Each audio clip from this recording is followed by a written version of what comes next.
Assalamualaikum warahmatullahi wabarakatuh.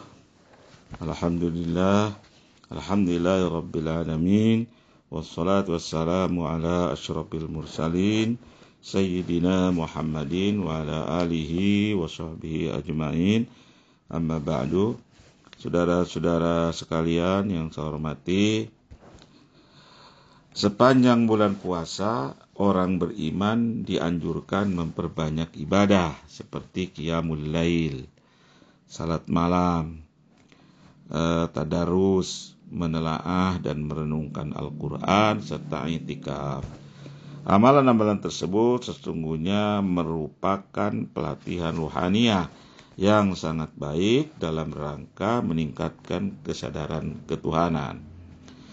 Sebagaimana bunyi hadis Rasulullah SAW yang kita dengar, man shoma ramadhana imanan wa ihtisaban ghufira lahu ma taqaddama min dzambih.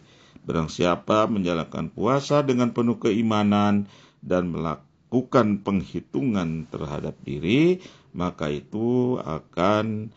ia akan diampuni dosa-dosanya baik yang telah lalu. Suasana bulan puasa yang dipenuhi oleh pelatihan tersebut di sisi lain menjadi momen yang sangat berarti dalam mempertajam kesadaran ketuhanan atau yang disebut dengan takwa.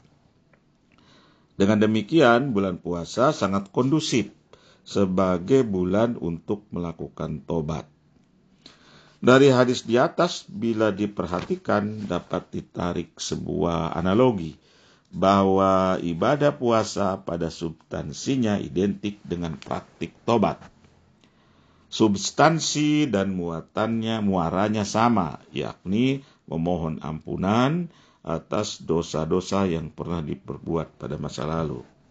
Dan perlu diingatkan kembali berkenan dengan pengertian perbuatan dosa, bahwa dosa adalah semua perbuatan yang dalam jangka pendek menyenangkan, namun dalam jangka panjang membawa penderitaan. Seseorang melakukan dosa bisa jadi karena ketidakmampuan mengendalikan hawa nafsu atau ketidakmampuan mengontrol kesadaran diri. Bertobat adalah salah satu ciri orang beriman. Apabila sadar dirinya telah tergelincir dalam perbuatan keji atau dosa. Seperti yang diilustrasikan dalam kitab suci Al-Quran. Walladzina idza fa'alu fahishatan aw zalamu anfusahum dzakarullaha fastaghfaru lidzunubihim wa may yaghfiru dzunuba illallah. Saya ulangi, walladzina idza fa'alu fahishatan aw zalamu anfusahum dzakarullaha fastaghfaru lidzunubihim wa may yaghfiru dzunuba illallah. Dan juga orang-orang yang apabila mengerjakan perbuatan keji atau menganiaya diri, mereka mengingat akan Allah, lalu mohon ampunan terhadap dosa-dosa mereka. Dan siapa lagi yang dapat mengampuni dosa selain daripada Allah? Itu Quran surat Ali Imran ayat 135. Kata tobat dalam bahasa Arab terdiri dari huruf tawaba, yang dalam bahasa Indonesia tobat. Dalam keseharian seperti yang kita dengar berarti kapok. Namun dalam bahasa Arab, kata itu mengandung pengertian penggambaran sebuah aktivitas, sebuah gerak kembali kepada asal. Pengertian tersebut dapat dilihat dalam sebuah ayat yang berbunyi, walladzina jatanabut taghuta ayya'buduha wa anabu ilallah. Dan orang-orang yang menjauhi taghut, yaitu tidak menyembah dan kembali kepada Allah. Surat Az-Zumar ayat 17. Yang dimaksudkan dengan gerak kembali kepada asal adalah gerak kepada kesucian asal atau disebut fitrah atau fitri. Gerak itu didorong oleh adanya sebuah kesadaran diri karena ketidakmampuan diri dalam menghadapi atau menyelesaikan persoalan atau masalah. Gerakan serupa merupakan dorongan dari fitrah manusia yang disebut hanif. Dorongan hanif adalah dorongan yang selalu mengajak manusia untuk mencintai kebajikan sebagai natur atau fitrahnya. Dorongan hanif yang bersumber pada hati nurani. Fitrah atau natur tersebut tidak akan pernah berubah atau perennial, seperti yang diilustrasikan dalam Al-Quran. Fa'aqim wajhaka lid-dini hanifa fitratallahi allati fataran nasa 'alaiha la tabdila li khalqillah. Maka hadapkanlah wajahmu dengan lurus kepada agama atau Allah, kepada agama Allah. Tetaplah atas fitrah Allah yang menciptakan manusia menurut fitrahnya itu. Tidak ada perubahan pada fitrah Allah. Quran surat Ar-Rum ayat 30. Dari situ dapat dianalogikan bahwa hakikat tobat adalah melakukan aktivitas yang natural atau alamiah, yakni gerak kembali kepada asal atau kepada Allah sebagai pencipta dan sumber kesucian. Bertobat dalam pengertiannya yang sungguh-sungguh haruslah diiringi oleh kesadaran diri. Dalam bahasa Arab, tobat yang demikian itu dinamakan tobat nasuha. Tobat nasuha adalah tobat yang dibarengi oleh kejujuran dan ketulusan. Sehingga setelah bertobat, ia tidak akan kembali kepada perbuatan dosa lagi. Ada beberapa fase atau tahapan ya, untuk dapat mencapai derajat taubatan nasuha atau tobat nasuha. Yang pertama adalah seseorang terlebih dahulu melakukan pelatihan persiapan secara ruhaniah atau preconditioning ya. Jadi persiapan secara ruhaniah atau preconditioning. Selain itu, seseorang juga harus terlebih dahulu menyadari bahwa dirinya melakukan perbuatan dosa dan dirinya sudah mampu lagi sehingga ia menyerahkan pasrah diri kepada Allah.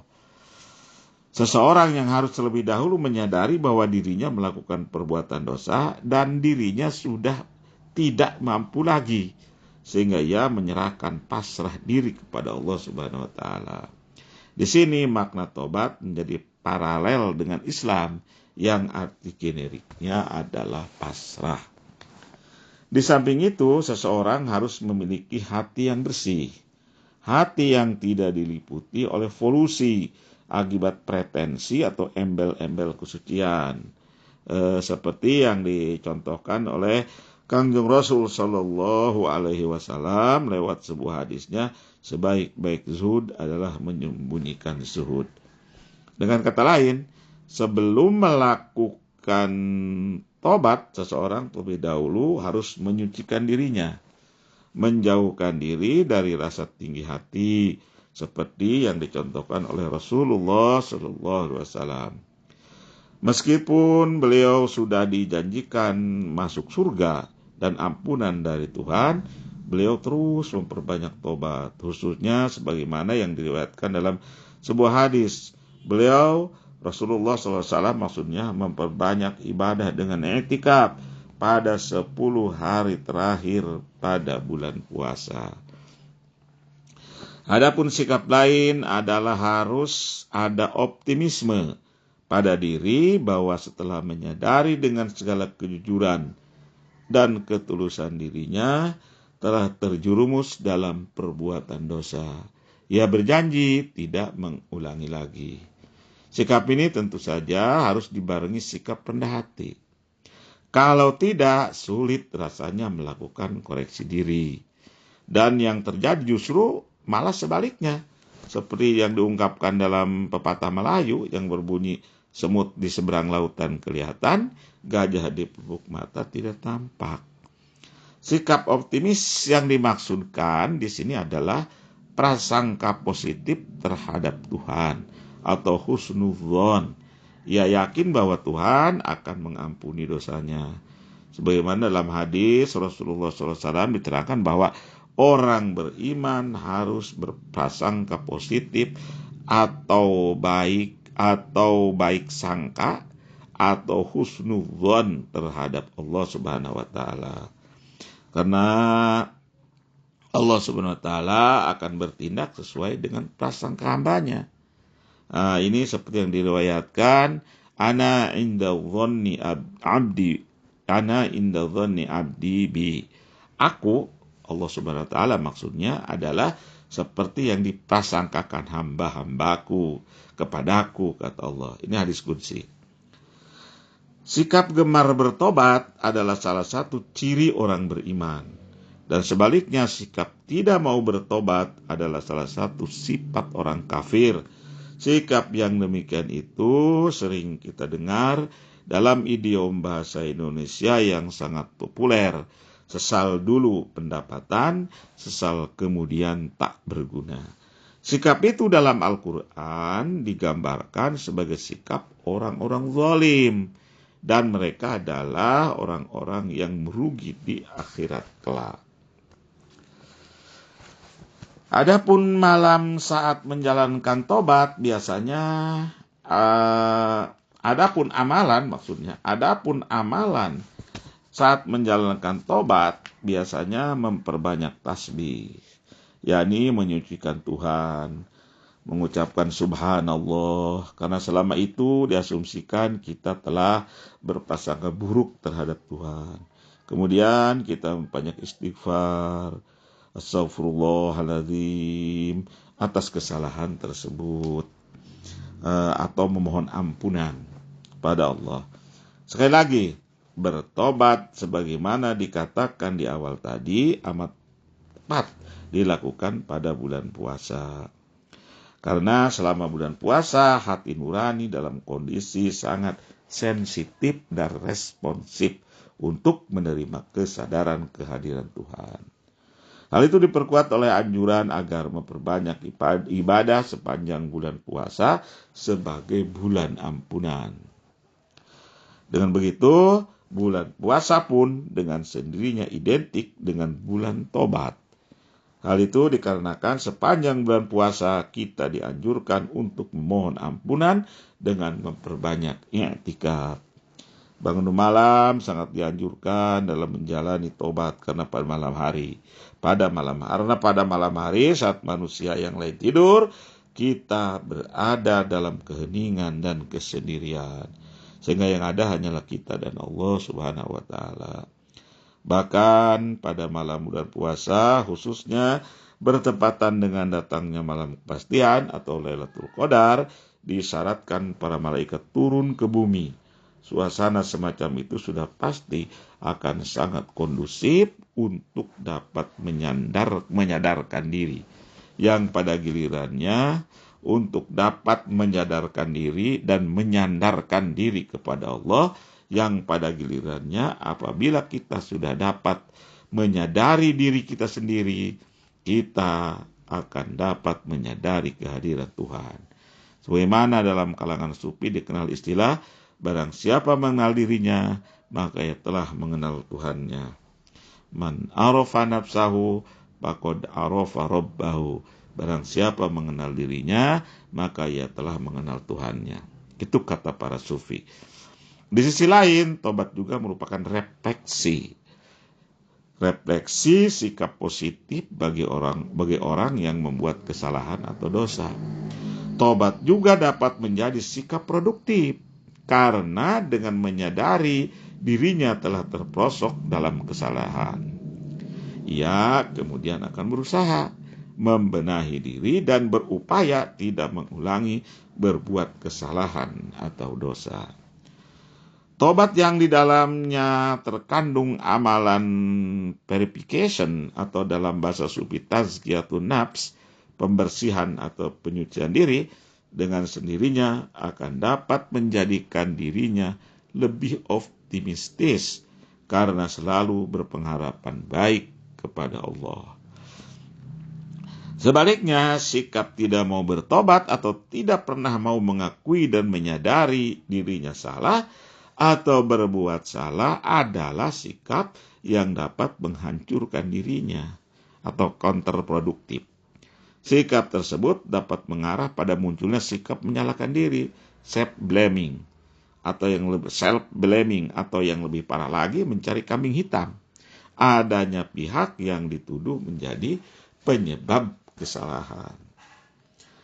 Bila sikap-sikap seperti self-blaming tersebut sudah tidak dapat lagi dikontrol, yang akan muncul adalah sikap frustrasi atau putus asa, putus pengharapan. Dan ini sangat berbahaya dan fatal.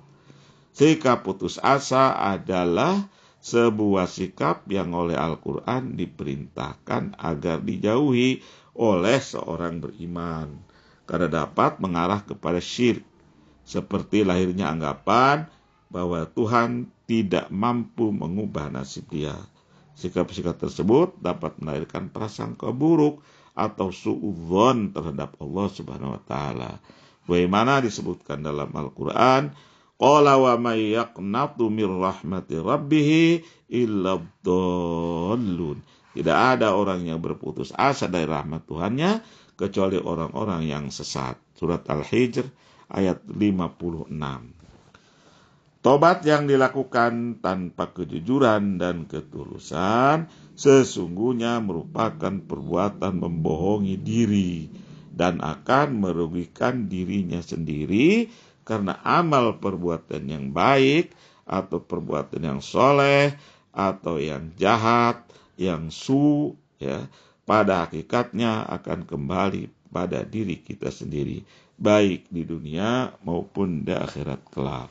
Wallahu a'lam bishawab, wallahul muwaffiq ila aqwamit thoriq.